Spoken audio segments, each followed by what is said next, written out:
Assalamualaikum warahmatullahi wabarakatuh. Nama saya Aini Mazaina Jihan dengan NIM 2103211000118 dari kelas C.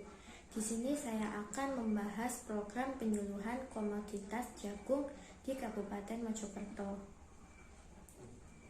Ada 5 topik pembahasan, yaitu yang pertama, gambaran umum Kabupaten Mojokerto. Yang kedua, potensi jagung di Kabupaten Mojokerto. Yang ketiga, permasalahan usaha tani jagung. Yang keempat, tujuan penyuluhan petani jagung di Kabupaten Mojokerto. Dan yang kelima, rencana kegiatan penyuluhan di Kabupaten Mojokerto. Yang pertama yaitu gambaran umum Kabupaten Mojokerto. Kondisi geografis.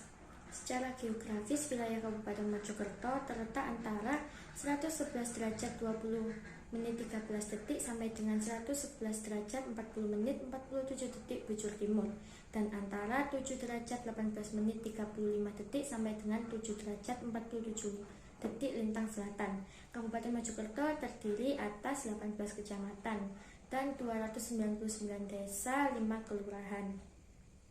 Kondisi demografi. Jumlah rumah tangga pertanian di Kabupaten Mojokerto adalah sebanyak 93.874 kepala keluarga.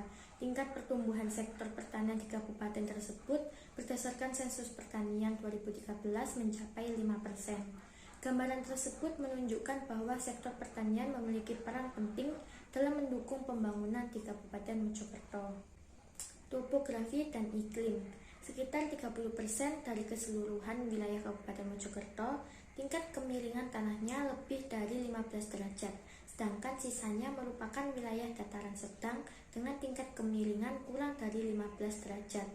Pada umumnya, tingkat ketinggian wilayah di Kabupaten Mojokerto rata-rata berada kurang dari 500 meter di atas permukaan laut, dan hanya Kecamatan Pacet dan Trawas yang merupakan daerah terluas yang memiliki daerah dengan ketinggian lebih dari 700 meter di atas permukaan laut.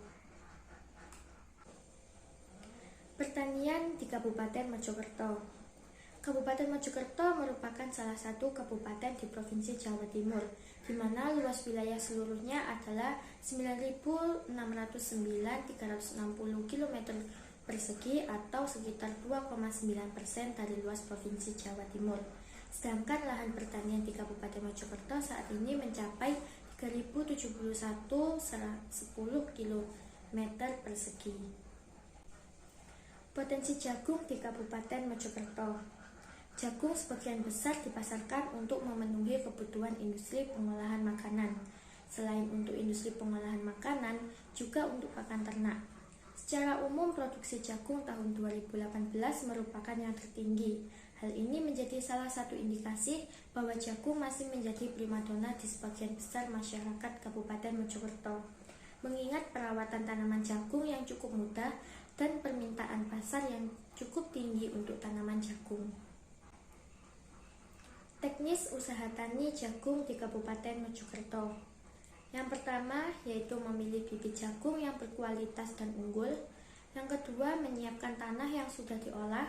Tanah tersebut adalah tanah yang gembur dan sudah dipastikan sudah bersih dari sisa tanaman lama ataupun rerumputan. Selanjutnya yang ketiga, membuat lubang sedalam 5 cm dan kemudian tabur benih jagung. Pada setiap lubang berisikan 2-3 biji jagung.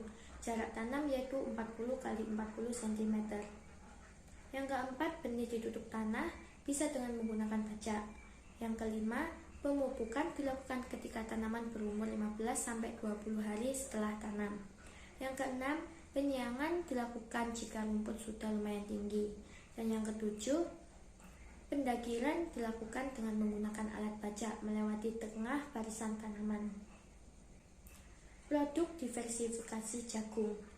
Diversifikasi pangan merupakan salah satu 4 sukses pembangunan pertanian yang sekaligus sebagai salah satu pilar utama ketahanan pangan.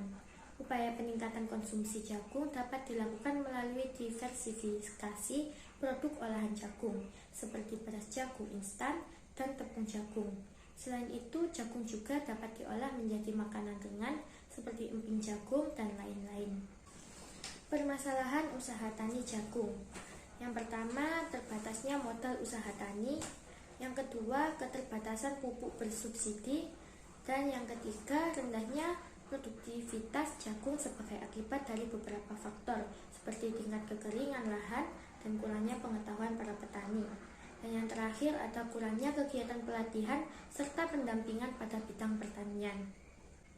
Untuk mengatasi masalah tersebut, terdapat solusi, yaitu menjalin kemitraan antara kelompok petani dengan pelaku usaha di bidang pertanian, di mana pelaku usaha tersebut dapat memberikan fasilitas pinjaman modal usaha tani, baik itu berupa biaya garap atau panen, ataupun juga berupa saprodi. Kemudian solusi selanjutnya yaitu pemerintah dapat membantu untuk memberikan fasilitas seperti pelatihan dan juga pendampingan kepada para petani, agar nantinya para petani dapat lebih mengerti terkait dengan usaha tani, terutama usaha tani jagung.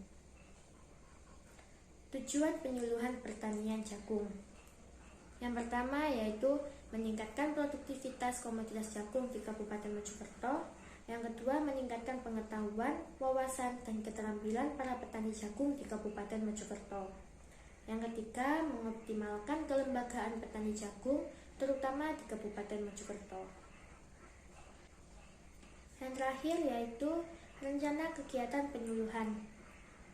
Kesatu, memberikan pelatihan kepada masyarakat, terutama kepada para petani jagung, untuk dapat memanfaatkan komoditas jagung, baik produk diversifikasi yang bernilai jual tinggi.